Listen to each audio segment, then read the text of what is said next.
নমস্কার বন্ধুরা, update and upskill Bangla চ্যানেলে স্বাগত। আজকের ভিডিওটা কিন্তু বিশেষ করে সেই সমস্ত চাকরি প্রার্থীদের জন্য খুবই গুরুত্বপূর্ণ যারা দীর্ঘদিন ধরে ভারতীয় রেলে একটি সরকারি স্থায়ী চাকরির জন্য অপেক্ষা করছিলেন। কারণ এবার রেলওয়ে রিক্রুটমেন্ট বোর্ড অর্থাৎ আরআরবির পক্ষ থেকে একটি শর্ট নোটিশ জারি হয়েছে, যেখানে 4098টি জুনিয়র ইঞ্জিনিয়ার ক্যাটাগরির পদে নিয়োগ করা হচ্ছে। এখানে শুধু জুনিয়র ইঞ্জিনিয়ার নয়, এছাড়াও আরও বিভিন্ন পদ রয়েছে, সেই সব বিষয়ে আলোচনা করব। বেতন তোমার পে লেভেল 6 অনুযায়ী শুরুতেই তোমার বেতন থাকবে 35,400 টাকা থেকে শুরু করে। এছাড়া তোমার ডিএ, এইচআরএ এবং টিএ এইসব থাকবে। আজকের এই ভিডিওর মাধ্যমে আমি তোমাদের কাছে প্রত্যেকটি তথ্য একদম সহজ, সরল এবং পরিষ্কারভাবে তুলে ধরবো। তাহলে চলো শুরু করা যাক। এই নিয়োগের বিজ্ঞপ্তি প্রকাশ করেছে আরআরবি অর্থাৎ রেলওয়ে রিক্রুটমেন্ট বোর্ড।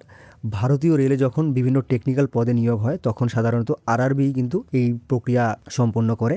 এখানে একটা বিষয় বলে রাখি, অনেকেই ভাবো যে শুধুমাত্র একটি রাজ্যে এই পোস্ট থাকবে, কিন্তু বিষয়টা একেবারেই আলাদা। এই নিয়োগ সারা ভারতবর্ষের বিভিন্ন রেলওয়ে জোনে হবে। তার মধ্যে ইস্টার্ন রেলওয়ে জোনও রয়েছে, অর্থাৎ কলকাতা জোনেও কিন্তু এখানে শূন্যপদ থাকবে, অর্থাৎ পশ্চিমবঙ্গের প্রার্থীরাও কিন্তু এখানে আবেদন করতে পারবে। এই শর্ট নোটিফিকেশন অনুযায়ী তোমাদের এখানে শূন্যপদ থাকছে 4098টি। এটি কিন্তু সম্ভাব্য শূন্যপদ। পরবর্তীতে যখন তোমাদের ফুল নোটিফিকেশন বেরোবে, এটা কিন্তু ইনক্রিজও হতে পারে, আবার ডিক্রিজও হতে পারে। বোঝা গেল? এই নিয়োগে মোট 3 ধরনের পদ রয়েছে। প্রথম পদটি হলো তোমাদের জুনিয়র ইঞ্জিনিয়ার, দ্বিতীয় পদটি হলো ডিপোর্ট মেটেরিয়াল সুপারিনটেনডেন্ট ডিএমএস, আর তৃতীয় পদটি হলো কেমিক্যাল অ্যান্ড মেটালর্জিক্যাল অ্যাসিস্ট্যান্ট সিএমএ। এই 3টি পদই কিন্তু টেকনিক্যাল ক্যাটাগরির অন্তর্ভুক্ত, আর এই 3টি পদের ক্ষেত্রে শিক্ষাগত যোগ্যতাও কিন্তু ভিন্ন ভিন্ন হবে। এবার থাকছে তোমার শিক্ষাগত যোগ্যতা। যারা তোমরা জুনিয়র ইঞ্জিনিয়ার ট্রেডে আবেদন করতে চাও, তোমাদের কিন্তু তোমরা যেই ট্রেডে আবেদন করতে চাও, অর্থাৎ হয়তো কেউ ইলেকট্রিক্যাল, হয়তো কেউ মেকানিক্যাল, এইসব যে ট্রেডগুলো রয়েছে, তোমরা যেই ট্রেডে আবেদন করবে তোমাদের সেই ট্রেডের 3 বছরের ডিপ্লোমা অথবা তোমার বি কিংবা বিটেক ডিগ্রি থাকতে হবে। বোঝা গেল? এরপর যারা ডিপোর্ট মেটেরিয়াল সুপারিনটেন্ডেন্ট পদে আবেদন করতে চাও, তোমাদেরও কিন্তু এখানে ইঞ্জিনিয়ারিং ডিপ্লোমা অথবা তোমাদের ডিগ্রি থাকতে হবে, অর্থাৎ এই পদের ক্ষেত্রেও কিন্তু তোমার টেকনিক্যাল ব্যাকগ্রাউন্ড থাকা বাধ্যতামূলক। এবার যারা কেমিক্যাল অ্যান্ড মেটালর্জিক্যাল অ্যাসিস্ট্যান্ট হিসেবে আবেদন করতে চাও, এই পদের জন্য কিন্তু তোমার এখানে ইঞ্জিনিয়ারিং ডিগ্রি লাগবে না। এখানে আবেদন করার জন্য প্রার্থীদের ফিজিক্স এবং কেমিস্ট্রি নিয়ে বিএসসি ডিগ্রি থাকতে হবে এবং তোমার ন্যূনতম 55% নম্বর থাকতে হবে। অর্থাৎ যারা সায়েন্স ব্যাকগ্রাউন্ড থেকে গ্র্যাজুয়েশন করেছো তাদের জন্য কিন্তু এটা খুবই ভালো সুযোগ। এরপর তোমার বয়সসীমা নোটিফিকেশন অনুযায়ী 1 জানুয়ারি 2027 তারিখ অনুযায়ী প্রার্থীর বয়স হতে হবে 18 বছর থেকে 33 বছরের মধ্যে। এই তারিখ অনুযায়ী কিন্তু তোমাদের বয়স এখানে গণনা করা হবে। ওকে।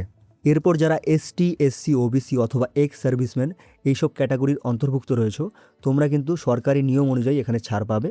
কত বছর ছাড় পাবে সেটা এখনও বলা হয়নি, যেহেতু এটা শর্ট নোটিফিকেশন, এখানে কিন্তু এত কিছু উল্লেখ করে দেওয়া হয়নি।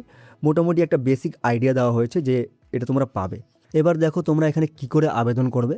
এখানে তোমাদের সম্পূর্ণ অনলাইনে আবেদন করতে হবে, কোনো কিন্তু অফলাইন ফর্ম এখানে জমা নেওয়া হবে না।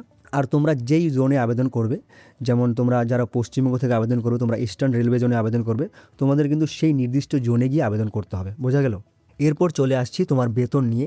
এই নিয়োগে নির্বাচিত প্রার্থীদের 7ম বেতন কমিশনের পে লেভেল 6 অনুযায়ী বেতন দেওয়া হবে। এখানে তোমার বেসিক পে লেভেল বেতন থাকবে প্রতি মাসে 35,400 টাকা। এর সাথে কিন্তু আরও রয়েছে তোমাদের DA, house rent allowance, travel allowance, এই সব কিন্তু তোমাদের যুক্ত থাকবে। আর এখানে অ্যাপ্লিকেশন ফিস কত লাগবে সেটা এখনও কিন্তু বলা হয়নি, যেহেতু এটা একটা শর্ট নোটিশ, তাই অনেক কিছু এখানে স্কিপ করা হয়েছে। সেটা তোমরা পরে যখন ফুল নোটিফিকেশন বেরিয়ে যাবে তখন তোমরা জানতে পাবে। এবার তোমার সিলেকশন প্রসেসটা একটু বলে দিচ্ছি। যেহেতু এটা একটা শর্ট নোটিশ, এখানে কিন্তু একদম বিস্তারিতভাবে তোমার বলা হয়নি যে কীভাবে সিলেকশন হবে। তবুও একটা বেসিক আইডিয়া যেহেতু রয়েছে যে সিলেকশন কীভাবে হয় সবার জানাই রয়েছে মোটামুটি। তো প্রথমে তোমার নর্মালি সিবিটি টেস্ট হওয়ার কথা, এরপর তোমার ডকুমেন্ট ভেরিফিকেশন, এরপর তোমার মেডিকেল এক্সামিনেশন। ঠিক আছে? মূলত এই পদ্ধতির মাধ্যমে নিয়োগটি করা হয়। আর বাকি তোমরা ফুল নোটিফিকেশন যখন বেরোবে তখন জানতে পাবে। এই শর্ট নোটিশটি জারি হয়েছে 25 জুলাই 2026। এখানে বলা হয়েছে তোমার অনলাইনে অ্যাপ্লিকেশন শুরু হবে 14 আগস্ট 2026 থেকে এবং এটা চলবে 13 সেপ্টেম্বর 2026 পর্যন্ত। দেখো, এটা কিন্তু একটা টেন্টেটিভ ডেট, এটা কিন্তু একদম শিওর নয়। আমি একদম বলবো না এটা একদম শিওর ডেট। ঠিক আছে? যখন ফুল নোটিফিকেশন বেরো হবে তখনই কিন্তু বলা যাবে যে এটা একদমই ঠিক। ততক্ষণ পর্যন্ত তোমরা এটা ধরে চলতে পারো যে এটা সম্ভাব্য একটা ডেট এটা। তো এই ছিল আজকের ভিডিও।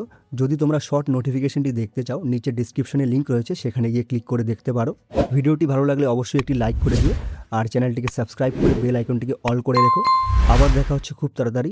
ততক্ষণের জন্য টাটা, বাই বাই।